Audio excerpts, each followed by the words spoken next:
All right, what's up, gentlemen? Welcome back to episode 2. I don't think we even have an official name for this. We'll just call it HouseQue. We'll We'll come up just with call a name it for HouseQue. this. We'll come up with an official name later. Yeah, Well, probably something. well, we are good. we are ill prepared. I actually really like that. So sums it up, right? You fellas have a good week. Solid, man. Solid. Yeah, Nice. good week Jareen, for me. Jareen, I see that beard is coming in nice and Oh full. man, my pandemic beard is flourishing at this point. Yo, man, I could use a little bit. I got this little patch right here.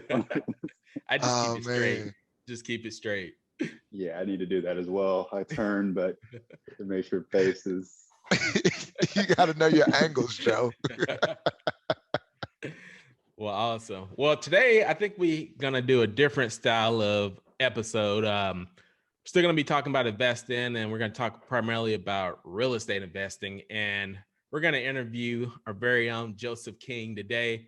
Kind of talk about his background of what he does, how he got into real estate, really drill down on that first deal, and talk about where he's at today, because I believe Joe's only been doing it for a few years, but he has a very unique story, and he's really took action and moved really, really fast. So I think him sharing his story would be very motivating for even us attending, and then anyone who watches this later, the recording. So let's jump into it. So Joe, let's kick it off with having you. I know you touched a little bit on your background and what you do, but kind of walk us through like how you got started in your profession, and then kind of where you're at professionally today, and then how you kind of utilize that to get into real estate. All right, appreciate it. First off, I'm sure that introduction can't do anything but set me up for disappointment. So we'll see how it turns out from here. But I guess, kind of, I don't want to go too detailed on the story, but as you probably know from if you watched the previous video, you know that I've always kind of enjoyed life and just kind of lived for the moment. So I did that through college, and and then once I started, I didn't really know what I wanted to do. Actually wanted to do what Dad does, which is like an infrastructure engineer. So I wanted to work more with hardware, but in IT.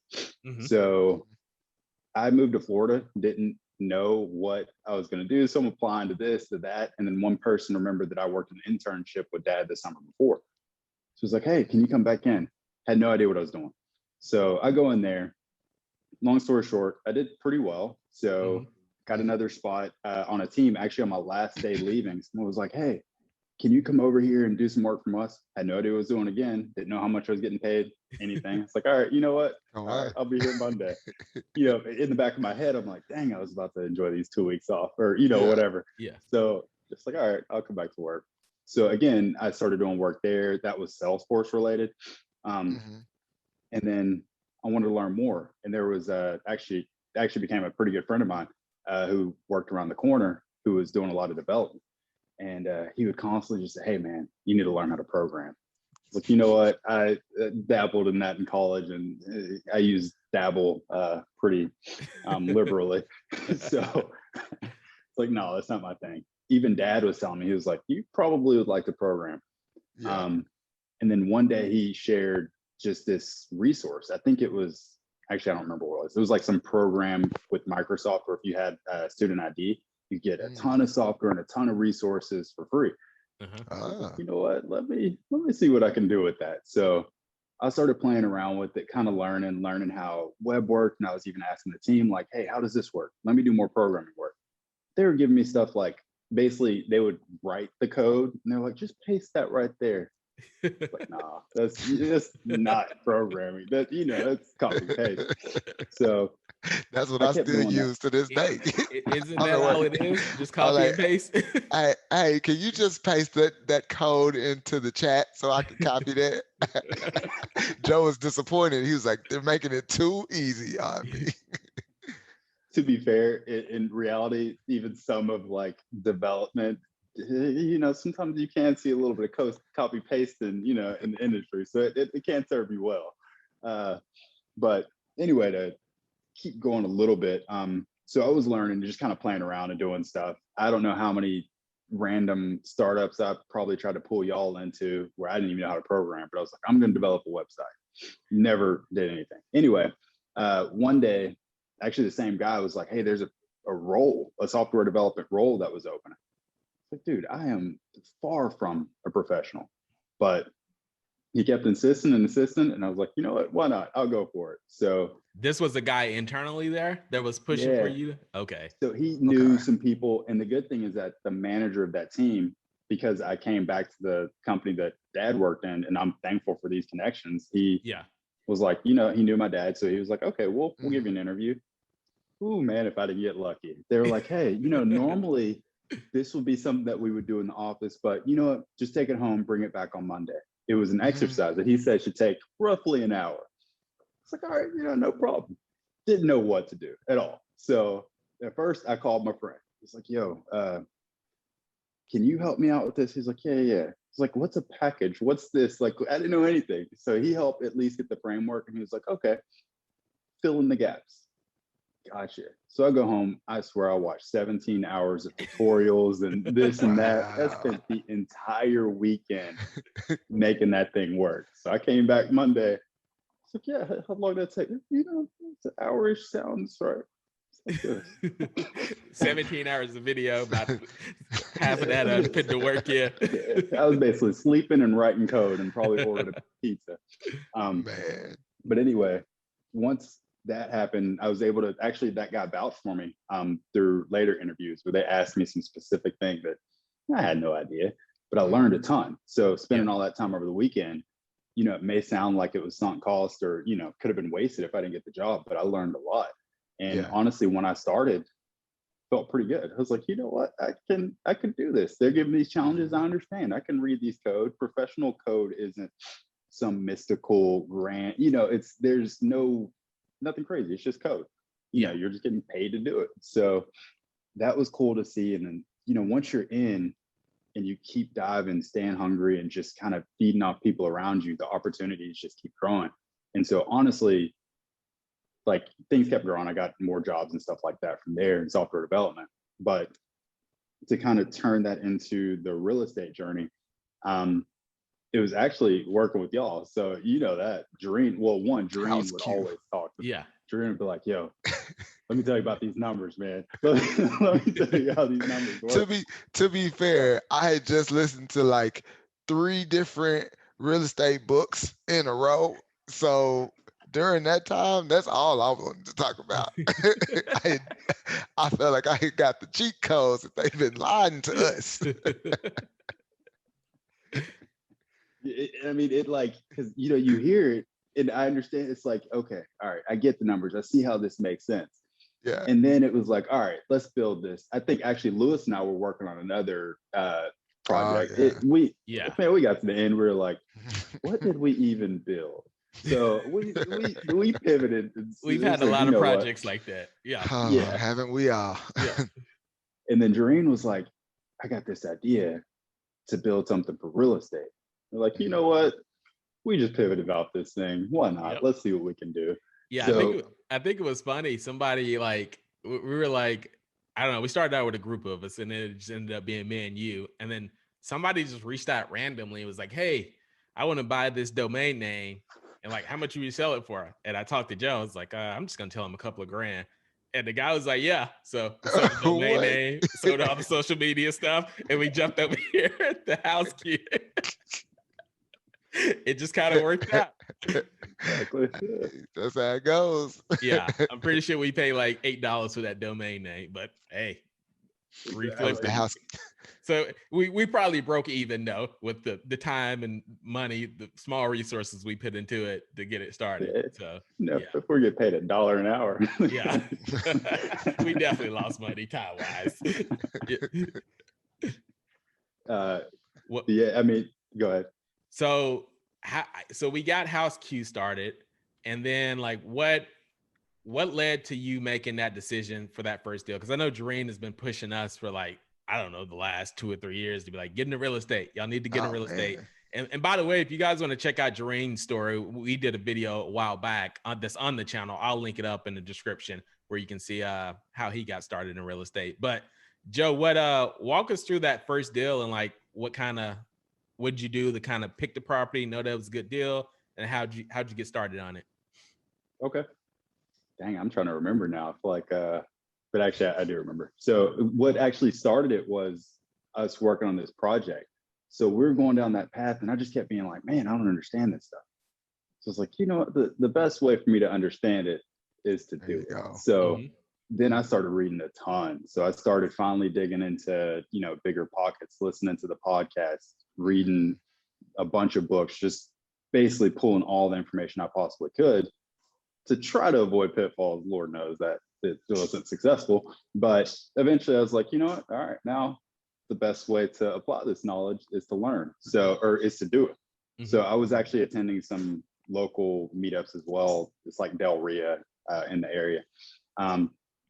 And once that happened, what did I do to start getting deals? I remember I was trying to find wholesalers to like, you know, find some more off the market deals, but eventually I just said, you know what, let me just check, you know, an MLS. So I would go on Zillow and things like that. What did I do? I think I found one. I put an inquiry in, and then in that conversation with the real estate agent, I said, hey, send me some more. So I just said, hey, send me deals that you have that fit this criteria. And within it, there was a property that seemed pretty promising. I was like, okay, the cash flow, good. What criteria were you looking for at the time when you were first starting?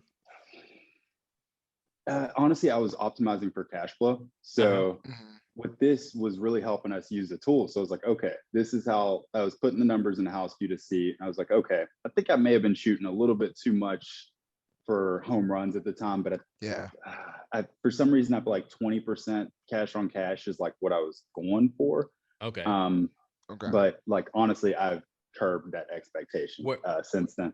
Were you looking for like single family? Or were you looking for like multiple unit properties? Excellent detail. I was looking pure multi. So I was basically, I was looking for multi. So I guess to give a little bit more detail on the criteria, it was like for multifamily properties. And I was looking for a pretty good price because, you know, I'm not confident in what I'm doing. So I was looking really for something relatively cheap. So I think for me, I was looking for maybe sub 150. And because this particular area, you can pull that off. I know you try to do that in like California, it's not going to happen. Oh yeah, definitely. Yeah. So that was the criteria going in, was like, okay, I'm looking for a multi under a certain amount, and the cash flow versus, you know, how much I'm going to have to pay for the expenses and things like that. I was looking to get about 20% back. Okay, nice. Okay. So Joe, let me ask you this. So why was cash flow so important as opposed to, you know, some people that try to invest in real estate are talking about appreciation and home prices are going up. So like, why was your focus cash flow at that stage and not trying to hit a home run by, you know, buying something that's going to appreciate a ton? So how I look at it is, I feel like, I mean, appreciation obviously could, especially in this market right now. You might be able to buy something today and it appreciates astronomically in 2 weeks. But most of the time, the appreciation is pretty slow and fluctuates. So that's going to be a much longer play, especially if that's going to be your target. You should have a much longer mindset with that. With me, I was looking for cash flow just because I feel like the cash flow is going to help kind of crank that engine up. Because I feel like that's where I was at the time, was just looking for more accumulated cash so then I can get to my next deal quicker. And if things are appreciating, you know, you're depending on a lot of factors outside of your control. I guess technically some of cash flow is as well, but, you know, appreciation, you don't really realize that immediately. And I was looking for something I was realizing and I could reinvest to get that engine going faster. Nice. Got it. Yeah, that makes perfect sense. Yeah. So on this deal, Joe, I know you mentioned you're a high income earner. Obviously, you're a software developer, engineer. So, and you were looking at the 150 price range. Like, what were the numbers of it, just kind of like a range, a ballpark, like how much you actually had to put down? Say someone that's new coming on. I don't want them to get discouraged because I really think it's important for you to share like that first deal and kind of how you got involved. But like, what were kind of the numbers of you working with that deal once you finally found the deal? Like how much you had to put down, how much you had to finance, et cetera. So one thing that was very interesting with this one was we actually had, and I learned a lot during it. Like one, it was commercial. So commercial has a whole lot of extra kind of loopholes and not loopholes, hurdles. So like the insurance is going to be more challenging and the loan, the financing in specific, but we won't go down those paths in specific. But I learned that because a shop was operating out of one of those units, it had to be classified as a commercial. Okay. And there were small nuances, like if I lived there and more than half of the property was residential, then they could classify it as residential. But otherwise, it's purely commercial. Okay. So because of that, I think financing hit a snag. The sellers weren't willing to kind of be flexible with the closing date. So we had someone jump in at the last minute to give us like a personal loan. Okay. And so because of the personal loan, the closing costs really weren't that high. I think a lot of them, a lot of closing costs have to do with some of the lending fees, the points and things like that. So this one was just like, okay, here's an interest only loan. Ideally pay us back within this year, but we're going to get the deal done. So this property was exactly $100,000. The sellers gave a $5,000 credit, which just means that, hey, we're going to reduce the price effectively to $95,000. And that was because the roof needed some work. So with that, I got a loan for $80,000, I believe. Okay. And for some reason, I feel like the closing costs were super low on that one. Like I remember us coming to the table with roughly $17,000. Okay. Yeah, so it really wasn't too horrible for the first deal. But if we fast forward a little bit, it almost ended up being much less than that because we were able to refinance this property. Okay. And when we did refinance to get traditional financing, we were able to get, I think, 91,000. So with that, we effectively paid $6,000 out of pocket for the property. Nice. Wow. And see, that's something that we shouldn't skip right over because that's such a huge part of why that form of investing is so powerful. If you think about how much you have to put up, and yes, it's a sacrifice to get that money in the first place, but the returns you could get and in that fast of a timeline are something that you really don't see many places. Like that process to get essentially all of your money back could take most investors 5 years after they invest in a property to get all of their money back, or even 10 in some cases, depending on how the deal is structured. But that's why it's such a powerful vehicle, in my opinion. Yeah. And Joe, how soon were you able to refinance it once you got the property? Man, so the refinancing, so that's another piece actually. Yeah. Refinancing can be tricky because lenders have this concept of a seasoning period.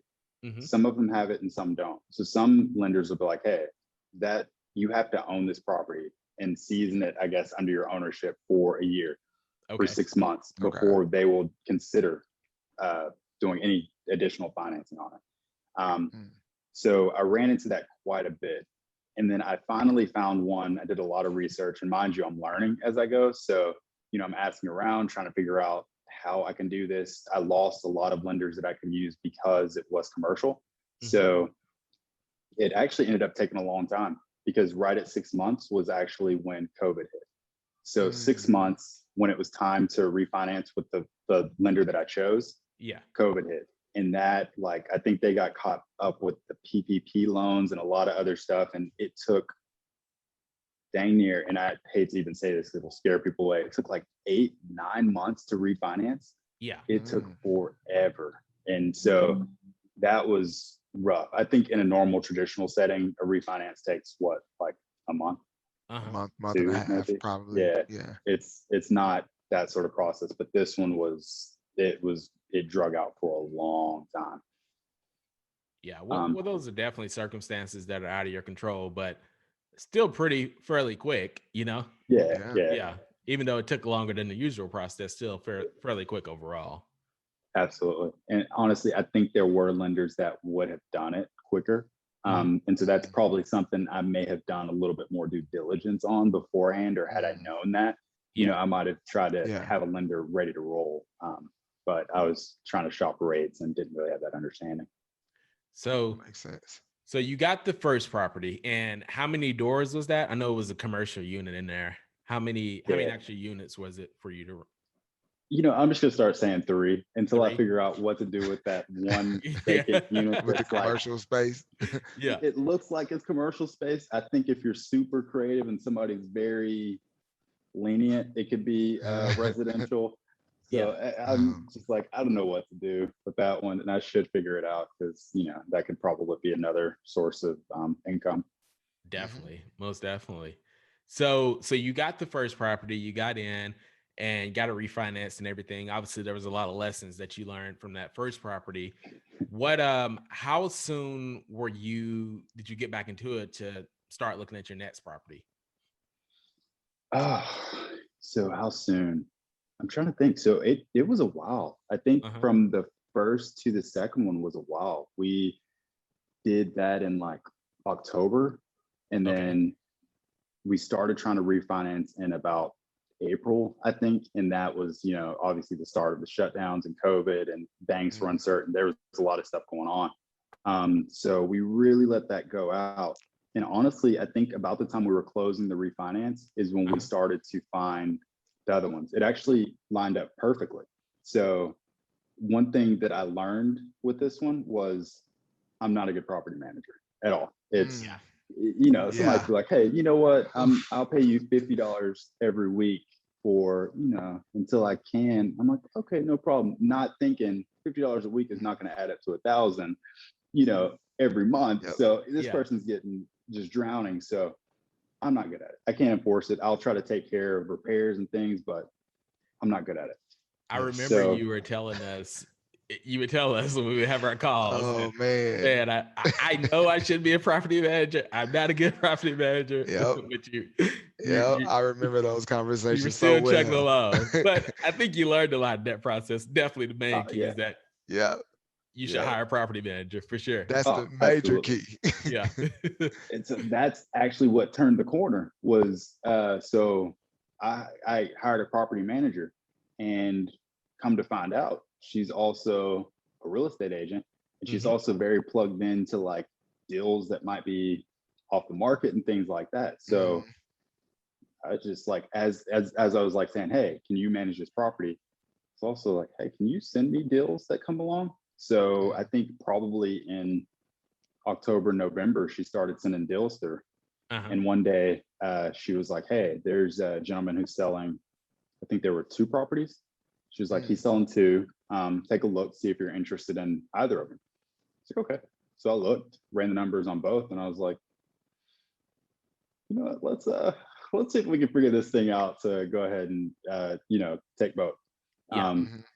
So that was, you know, we started that process in probably November of last year, and then closed that out in January.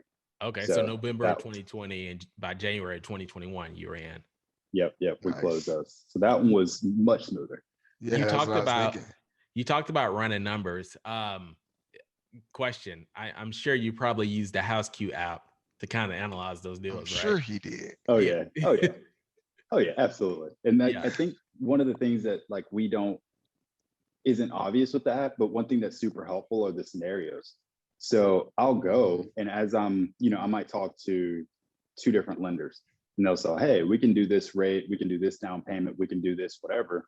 And so I'll create 2 different scenarios so I can quickly see like, okay, what's this rate look like? How's my cash flow? How's the projection over time? I can quickly see like how the numbers are going to look under different scenarios. And then another thing that was super helpful is we have the current rent, but Heather will like let us know and say, hey, here's what I think the actual units could go for. So it's like, okay, I could see what the cash flow will look like now, but also get an idea of what, you know, if we're realizing the true potential. I'm not going to come in and like raise rent and, you know, do anything crazy, but as we have turnover, what it could turn into to, you know, what the tenants will be paying and what that return would look like at that point. And that's pretty nice.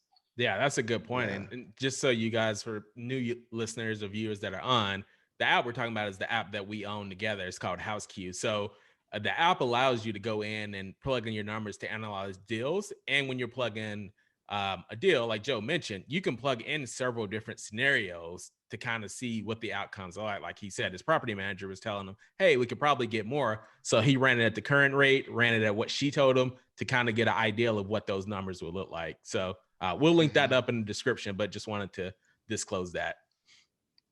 Heck yeah. Yeah. That was, so that, go ahead. Oh no, I was just gonna say that was a good plug, and I will say this. The thing is, I truly do believe the app works and makes sense, and I'm not saying it just because it's one that we designed together, but it's so powerful, like being able to store that information and make decisions on the fly. Sometimes the ability to win a deal is who can make the first offer, or who can, you know, beat out the other competitors by a slightly higher price. And so if you can quickly figure out what that price should be and where you've got wiggle room and can still make a return, that can be the difference of you getting a deal. Yeah, absolutely. That's awesome.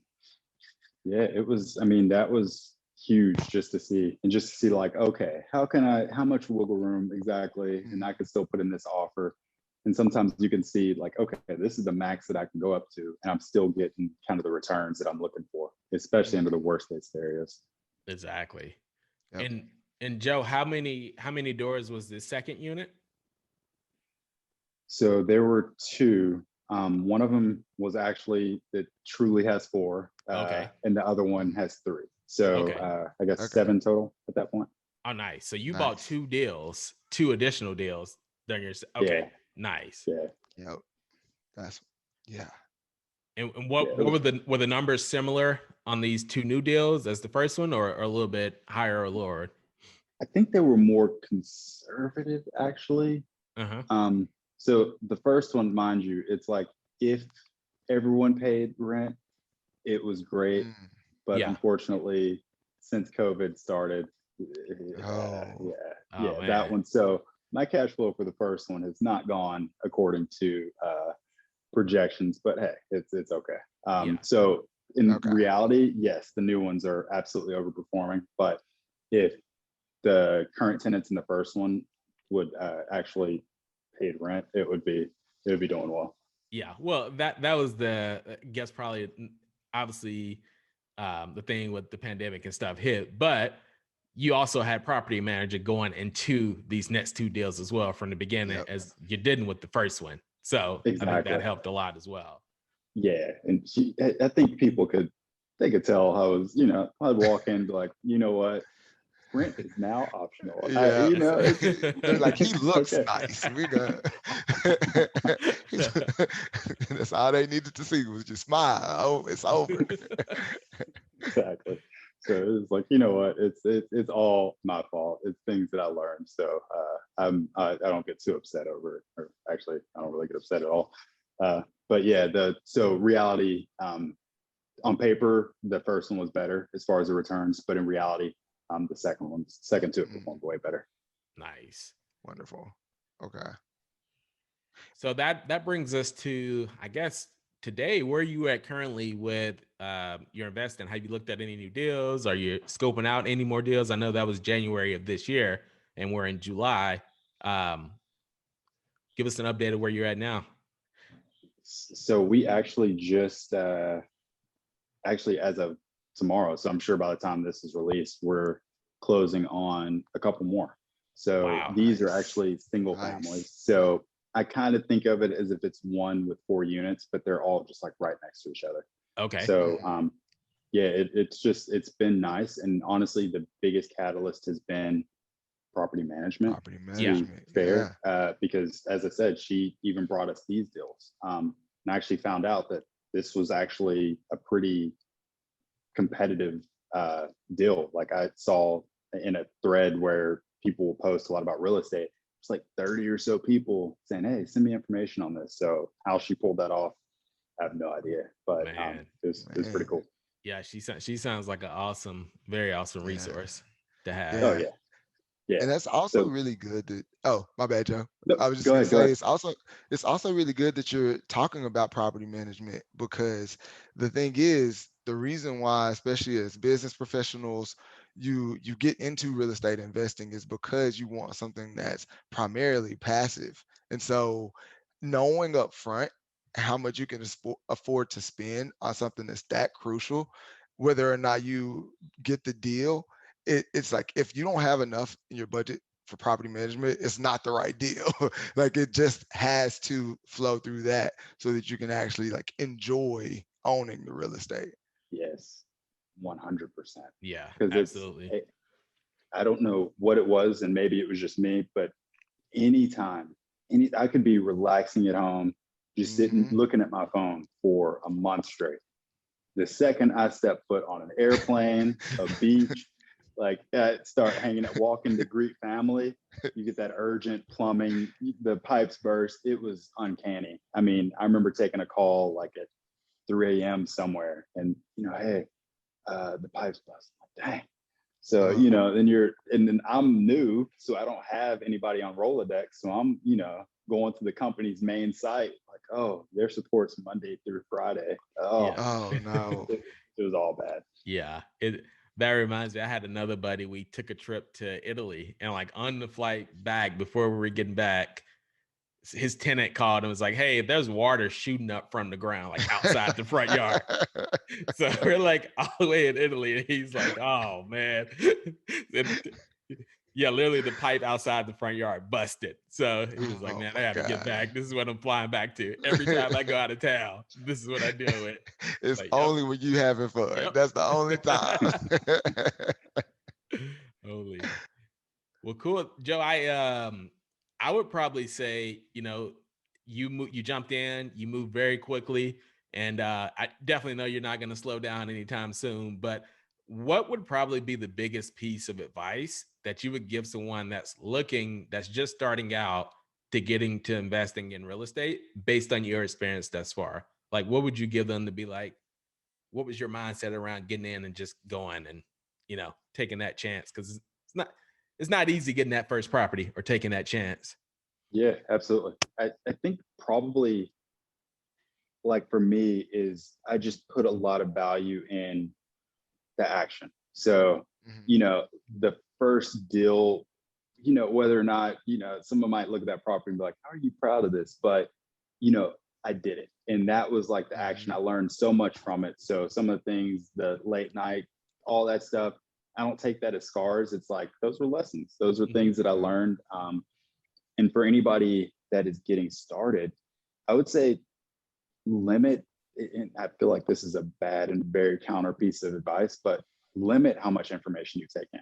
So read books, read articles, seek out information, but there's dang near infinite information out there, and you won't learn everything just by reading. So you've got to balance with some action. Like at some point, if you feel like you can have conversations, do it. And if you feel uncomfortable with that, seek someone out who can help you and like walk through your first deal, because that could be helpful too. Just to have somebody to run, "Hey, how's this look? What do you think about this?" That could be super helpful as well, to have somebody who can give you that perspective that's outside of your own, and ideally a little bit more experienced in the space. So those are probably a couple of things that I could think of.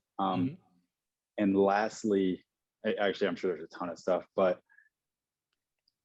truly look in the mirror and think about how well you will manage this property. Is it something you're passionate about? Are you going to follow up? Are you down to say, "Hey, rent is due"? Those are things that you kind of have to be cool with doing, and something that you're good at. Otherwise, you'll honestly end up losing money. You may think that property management costs money, but I think honestly, if you're not good at it, you end up losing money much more by not having them. Exactly. Yeah. And I would definitely say it paid off very well for you to get that property management. Not Definitely. only is she's taking care of business for you, but she's getting you good deals as well. So it's a good Hmm. connection to have as well. Oh yeah. Oh yeah. And I guess one more thing that's probably important to mention, because I think, some people might have heard 17 grand for the first deal and be like, oh Lord. Um, there's a lot of entry points with real estate. Mhm. Yes. So I think you mentioned it, Lewis, like I had put a lot of time and energy into crafting computer science and programming. Yes. And through that, I feel like I was able to shortcut to this stage. Hmm. But there are entry level points where you can, facilitate things with much less cash needed to get Yeah. started. Exactly. Yeah. And just to touch on that, Joe, that's a really great point because sometimes numbers can be intimidating, but depending on where you are in life, depending on the type of real estate you're buying, depending even on, if you're have veteran status or not, like you can get started for little to no money. Especially if you're willing to live in the property or a piece of the property for a specific amount of time. Like Yes. that could be the way to get started when you have very little resources after you do your education. So you can definitely jump in for little to no money if you structure it right. Absolutely. Absolutely. Well, cool. Well, thank you, fellas, again for jumping on, Joe. I think this is really good, man. So thank Yeah. you for sharing your story. So we, Thank you, brother. It's inspiring, honestly. yeah, Like, and that's an awesome message that within that short amount of time you took that much action, which is usually what people lack the most of. So congrats, bro. I appreciate it. Yeah, I think if I seem tired, it's because I was trying to close this deal today. So yeah, I it's know you got a lot going through going the on, so underwriting. No, we you do. appreciate Yeah, you hopping on. Well, tomorrow I'm gonna be chill. well, thanks everyone for if you guys are watching the recording, go ahead and if you have any questions or anything or something that we didn't touch you want us to elaborate on, go ahead and drop a comment down below. And also, if you're interested in getting started with investing in real estate, go ahead and I'll drop the app down below, but we have a nice little download that we have on our website as well, where you can download. Even if you're not ready, it just kind of gives you like some steps in more detail to look at when you're getting into investing, kind of a beginner's guide. Go ahead and drop your information. You'll get on our email list as well. So you get updates whenever we drop new content or we drop new videos. And hit the like button if you like the information and subscribe to our channel. Have a good one. All right. Have a good one. Thanks, Yes, Joe. sir. Yes, sir.